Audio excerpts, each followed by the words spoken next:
excited to be here at E3 2010, telling you a lot about Crysis 2 today.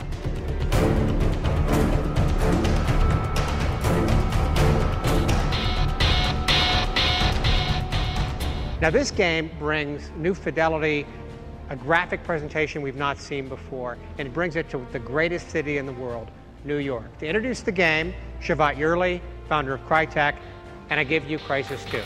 Crysis 2 delivers a new kind of sandbox experience.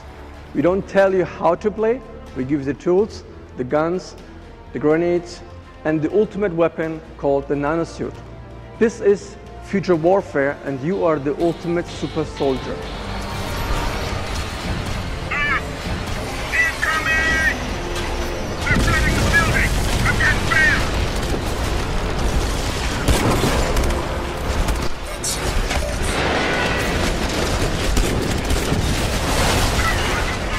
The core DNA of Crysis 2, we're calling Choreographed Sandbox. It is a combination of the freedom of a sandbox with the intensity and choreography of a linear shooter.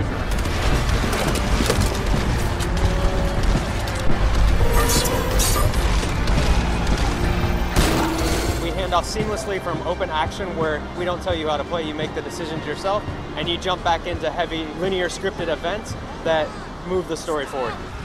I'll be right back! Just wait! She's right here! John! Let's go! Let's hurry!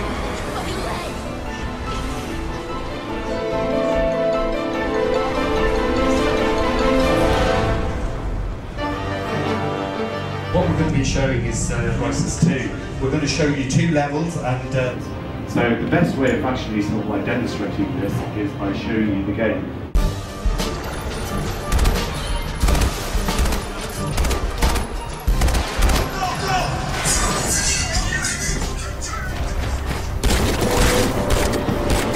One of the cool levels that we're showing here at E3 2010 is Central Station. The cool thing about this level is it's a big, open-style Crysis traditional sandbox. Aliens are mortar striking Central Station. Marines are defending that post. In order to actually fully hold back the aliens, the Marines have planted bombs on our hotel. The Marines are asking you to go in and find the detonator and execute the explosion so that the big building can collapse on the aliens and then they will be stopped. There's a lot of options for the player, which route to go. They can take an action hero combat route across the main bridge.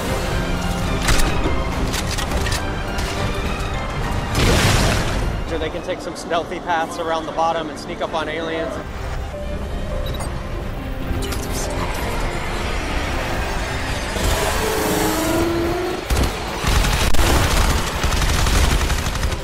Crysis 2 will be featuring definitely the most intelligent AI ever in a first-person shooter. They're smart, they move around the environment, they can jump up on things. They have improved sensors, they're sharper.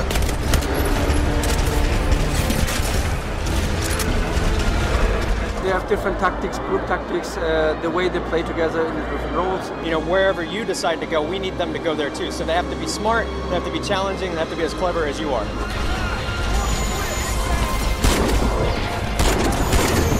One of the most challenging enemies we have here at E3 that we're proud to show off for the first time is what the military guys in the game call the pinger.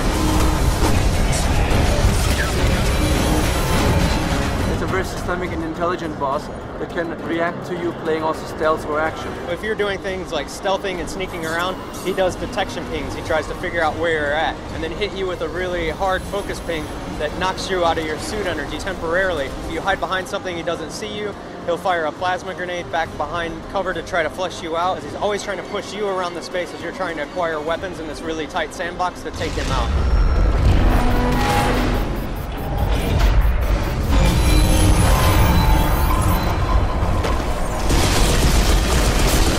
When you get there, everything is bright and pristine and pretty, but by the time he's done with it, it's like a bull in a china shop and you're the matador.